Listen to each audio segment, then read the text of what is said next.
Hello friends, एक बार सभी का स्वागत है आपके अपने YouTube चैनल गुरु आर्यभट्ट में। तो आज इस वीडियो में हम लोग जानने वाले हैं कोडिंग एंड डिकोडिंग को, और इसे शॉर्ट ट्रिक के द्वारा कैसे सॉल्व किया जाता है इसको भी सीखेंगे, लेकिन एक नए अंदाज में। इस अंदाज में हम आपको यह बताएंगे कि सबसे पहले एक स्क्रीन पर आपको क्वेश्चन दिखाया जाएगा। उस क्वेश्चन को सॉल्व करने के लिए आपको 25 सेकेंड का समय दिया जाएगा। यदि आप उस समय में उस क्वेश्चन को सॉल्व करते हैं तो कमेंट में अपना आंसर देंगे, लेकिन यदि आपसे वो क्वेश्चन नहीं सॉल्व होता है तो उसको शॉर्ट ट्रिक के द्वारा हम आपको सॉल्व करके बताएंगे कि उसका सॉल्यूशन कौन सा होगा और कैसा होगा। तो आइए इस वीडियो को शुरू करेंगे और आप इस वीडियो को पूरा अंत तक देखें ताकि कोडिंग डिकोडिंग के जो टाइप हम लिए हैं वो सभी टाइप को आप आसानी से समझ सकते हैं। तो देखते हैं कि इसका पहला जो मेरा क्वेश्चन है वो है कैसा। पहला क्वेश्चन आपके स्क्रीन पर आ चुका है और सोचिए कि इसका आंसर क्या होगा। सोचिए और जल्दी से बताइए कि सोलर का जो लिखा जाने वाला वर्ड है वो कौन सा होगा। इसके लिए 4 ऑप्शन आपको दिए गए हैं, A, B, C और D। समय कम है, जल्दी से सोचिए और सोच के अपना आंसर कमेंट दीजिए। चलिए, अब आपका समय होता है लगभग समाप्त।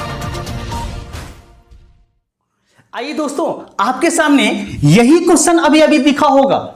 उम्मीद करते हैं कि आप सभी को इस क्वेश्चन का जवाब मिल गया होगा, लेकिन अगर नहीं मिला तो आइए समझते हैं इसका आंसर क्या होगा। पहले देखते हैं कि ये जो आपके सामने ऑर्बिट लिखा हुआ है उस ऑर्बिट को कैसे इस टर्म के रूप में सजाया गया है। अपने आईक्यू से इस क्वेश्चन को बनाने वाले के आईक्यू से मैनेज करना होता है। इस रीजनिंग में करते हैं और देखते हैं। तो सबसे पहले देखिए O है और पहला लेटर O है और इसमें देख रहे हैं कि लास्ट का जो लेटर है वो P है, अर्थात यहां से समझ सकते हैं कि O के बाद P लिखा हुआ है। उसके बाद देखिए तो R के बाद आपको यहां पर S लिखा हुआ मिला, B के बाद यहां देखिए C लिखा हुआ मिला है और I के बाद आपको J लिखा हुआ मिला, और इस लास्ट वाला जो टर्म है वो जो है आपके सामने T। तो T से आप यहां देखेंगे तो आपको U मिला। यहां किया क्या गया है कि इसके प्रत्येक लेटर को लास्ट से एक बढ़ाते हुए अल्फाबेटिकल में आपको लिख के दिखाया गया है। सेम यही प्रोसेस आप इस सोलर के लिए भी यूज करेंगे। क्या अगर ये S है तो S का जो अगला डिजिट होता है वो आप यूज करेंगे। तो S के बाद आता है और S के बाद आता है T, और इसे लिख लेना है आपको लास्ट में, क्योंकि पहला जो डिजिट है उसका लिखा गया यहां पर लास्ट में। अगले क्रम को देखते हैं। फिर उसके बाद आपको O दिखाई दे रहा है तो O के बाद जो आता है वो लिखेंगे P, उसके पहले L के बाद आता है, हम लोग अल्फाबेटिकल में पढ़ चुके हैं M, और उसके बाद देखें तो A के बाद आता है B और R के बाद आता है S, अर्थात सोलर जो है उसको लिखा जाएगा SBMPT। अब ये ऑप्शन मिला लीजिए किस ऑप्शन में है, तो यहां 4 ऑप्शन है, इसमें B जो होगा ये इसका राइट आंसर होगा। क्या आपको ये पता चला था? अगर पता चला था तो खुशी की बात है, आप पहला क्वेश्चन का जवाब सफलतापूर्वक दे चुके हैं। दूसरा क्वेश्चन देखिए, इसमें क्या मजा आता है, देखते हैं। आगे आपके सामने दूसरा प्रश्न, और दूसरे प्रश्न में आपको टीचर को डिनोट किया गया है और इसमें आपको बताना है कि चिल्ड्रन जो होगा उसका सही ऑप्शन कौन सा होगा। सोचिए कौन सा ऑप्शन होगा और अपना आंसर कमेंट बॉक्स में दें। सोच के अपना आंसर कमेंट में जरूर दें।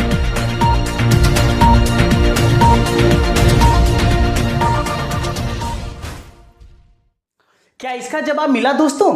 आइए इसका भी जवाब ढूंढ के देखते हैं। और इस क्वेश्चन में क्या दिया हुआ था, तो टीचर लिखा हुआ है VGCEJG और T। तो देखते हैं कि इससे इसका मिलान किस प्रकार से किया गया और कैसे किया गया है। यहां पर वर्ड है और वो वर्ड है टीचर। अब टीचर में जो लिखा गया है तो पहला देखें T, और अगर आप इसका देखें V तो आप पाएंगे कि अल्फाबेट में T के बाद डायरेक्ट V तो आता नहीं है, लेकिन T के एक अल्फाबेटिकल को बीच करें तो अगला जो अल्फाबेट आता है वो V आ जाता है, अर्थात T से आगे अगर बढ़ेंगे तो आपको V मिल जाएगा। एक अल्फाबेट को छोड़ते हुए, या कह सकते हैं आपको +2 अल्फाबेट आगे बढ़ना है। सेम इसी तरीके से ई के बाद देखें तो ई के बाद अल्फाबेट में आता है एफ, लेकिन एफ के बाद आता है आपका जी। उसी तरीके से ए के बाद आता है बी और बी के बाद देखेंगे तो आता है सी। मतलब यहां पर आप देख सकते हैं कि जो भी यहां लेटर लिखे गए हैं वो एक अल्फाबेट को छोड़ के लिखे गए हैं। आगे मिलान करते हैं, सी, सी के बाद होता है डी और डी के बाद हमें मिला ई। सेम उसी तरीके से एच, एच के बाद होता है आई और आई के बाद आपके पास आता है जे। सेम इसी तरीके से आपके पास अगला टर्म देखें तो ई के बाद आता है एफ, एफ के बाद लिखा हुआ है जी और आर के बाद आता है एस और एस के बाद लिखा हुआ है यहां टी। अब सेम यही पैटर्न को फॉलो करेंगे तो सी के बाद एक अल्फाबेट को छोड़ते हुए बढ़ जाना है, तो सी के बाद आता है डी और डी के बाद आपके सामने आता है ई। एच, एच के बाद आता है आई, आई के बाद आएगा जे। आई, आई देखें तो आई के बाद हमारा के आ जाता है, एल के बाद हमारे पास एक बीच कीजिए तो एल के बाद आपके पास एम आता है और एम के बाद एन आता है। डी के आगे बढ़े तो डी के बाद ई आता है और ई के बाद हमारे पास आता है एफ, उसके बाद टी आ जाएगा, उसके बाद आपके पास जी आएगा और अंतिम में आ जाएगा एन के बाद। एन के बाद जो अगला टर्म एक बीच करके आएगा वो पी।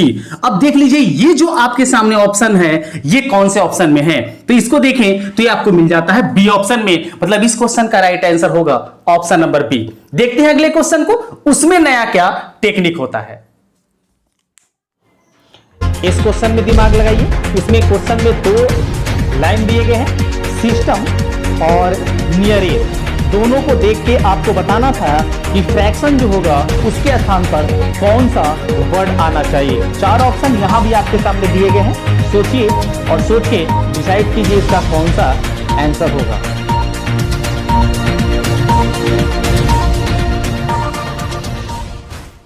क्या दोस्तों इस क्वेश्चन का आपको आंसर पता चला? नहीं पता चला? चिंता क्यों करते हैं, इसका आंसर जानिए कि इसमें कौन से कॉन्सेप्ट का यूज किया गया था।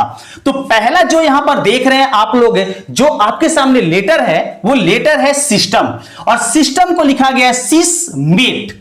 ध्यान से देखिएगा तो पता चलेगा। और सेकेंड वाले में आपको लिखा गया है नियरेर और उसमें लिखा गया है AEN और RER। अब इसको कैसे करेंगे ये समझेंगे।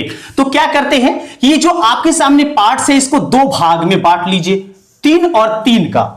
इसके बाद देखिए तो पहला जो आपके पार्ट्स है जस्ट इसको किया गया है यहां पर अपोजिट। अगर ये फर्स्ट पार्ट है, ये सेकेंड पार्ट है, तो इसमें भी ये फर्स्ट पार्ट होगा और ये मानेंगे आप इसका सेकेंड पार्ट। तो फर्स्ट पार्ट के जो यहां लेटर है NEA, इसको यहां अपोजिट करके लिखा गया है।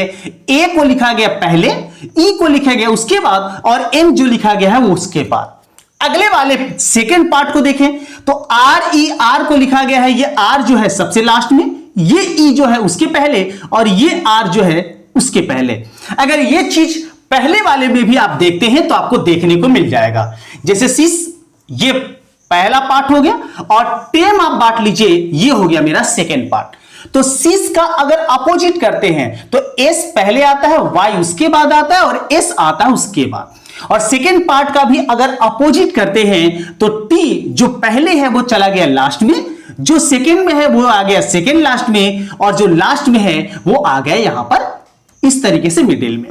तो यही आपको नियम का पालन फ्रैक्शन के लिए भी करना है। लेकिन इस फ्रैक्शन में क्या करना है कि आपको दो पार्ट्स जब बांटने हैं तो यहां पर 8 लेटर है, इसलिए आपको दो पार्ट्स बांटने होंगे 4 और 4 के। यहां 3 और 3 के पार्ट्स आपके बट रहे थे, तो अब इसको अपोजिट कीजिए। तो फर्स्ट पार्ट को अगर अपोजिट करते हैं तो पहले लिखेंगे C, उसके बाद लिखेंगे A, उसके बाद आएगा R और अंत में आएगा F। अब इसके बाद इससे जो TION है इसको भी अपोजिट करेंगे तो NOIT और ये होगा इसका राइट आंसर। अब देख लेंगे कि ये जो आपके सामने है ये किस ऑप्शन को मैच करता है। तो चारों में डी जो ऑप्शन आपके पास है इसको मैच करता है ये ऑप्शन, अर्थात इस क्वेश्चन का राइट आंसर होगा ऑप्शन नंबर डी। अब देखते हैं इस अंतिम रीजनिंग को, क्या इसमें दिमाग आप लगा सकते हैं? इस क्वेश्चन को सोचिए, देखने में क्वेश्चन तो आसान लग रहा है लेकिन इसका आंसर क्या होगा सोचिए और सोच के जरूर आंसर अपना कमेंट बॉक्स में दें। देखिए और समझें ओरल को अगर लिखा गया है 3196 तो पेन को क्या लिखा जाएगा।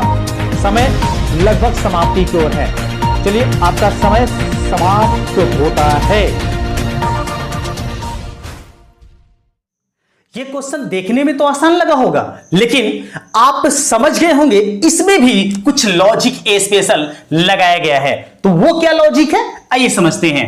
यहां लिखा हुआ है, वो लिखा हुआ है ओरल, और ओरल के सामने जो आपके सामने नंबर्स है वो लिखा गया है 3196। ये कैसे है इसको समझते हैं। तो जानिए कि ओरल में जो पहला लेटर ओ है ये अल्फाबेट में ये आता है, और ये आता है 15 नंबर पर, अर्थात 15वां स्थान होता है अल्फाबेट में। सेम इसी तरीके से अगर आर की बात जाने तो ये आता है 18 नंबर पर, ए आता है फर्स्ट नंबर पर, जबकि हमारा एल जो होता है ये जो होता है ये आता है 12 नंबर पर।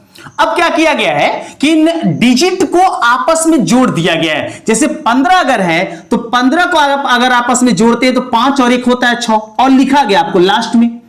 इस 8 और 1 को जोड़िए तो होता है 9, लिखा गया उसके पहले। एक जो है इसको आपस में जोड़ते तो एक ही होता है, ये पहले लिखा गया। और ये 12 है, इसके डिजिट को अगर जोड़ते तो 2 और 1 होता 3, और इस तरीके से आपको ये रीजनिंग डिनोट किया गया था। सेम यही पैटर्न अगर इस पेन में यूज करते हैं तो आपको क्या क्या लेटर मिलता है ये जल्दी से समझ जाए। इसमें देखें तो आप देखेंगे कि पी जो होता है वो अल्फाबेट में आता है 16 नंबर पर, ई जो होता है वो अल्फाबेट सीरीज में आता है हम लोग का 5 नंबर पर, जबकि एन जो होता है वो आता है आपको 14 नंबर पर। अब इन नंबर को ऐड करेंगे और अपोजिट डायरेक्शन में लिखेंगे। जैसे 6 और 1 को ऐड करेंगे 7 होगा, लास्ट में लिखेंगे। 5 जैसे है वैसे लिखेंगे, और 14 के लिए 4 और 1 को ऐड करेंगे और वो लिखेंगे सबसे पहले, और इस तरीके से आता है 5 5 7। अब ये देख लीजिए कि ये जो ऑप्शन है इस चारों में किसको मैच करता है, तो आपको मिलेगा ऑप्शन नंबर ए में ये मिल जाता है। इस प्रकार से आप कोडिंग डिकोडिंग के क्वेश्चनों को इजी सॉल्व कर सकते हैं। तो इस वीडियो में इतना ही। नेक्स्ट वीडियो में कुछ और नए टॉपिक के साथ पुनः हम आपके सामने उपस्थित होते हैं। तब तक सभी को वंदे मातरम।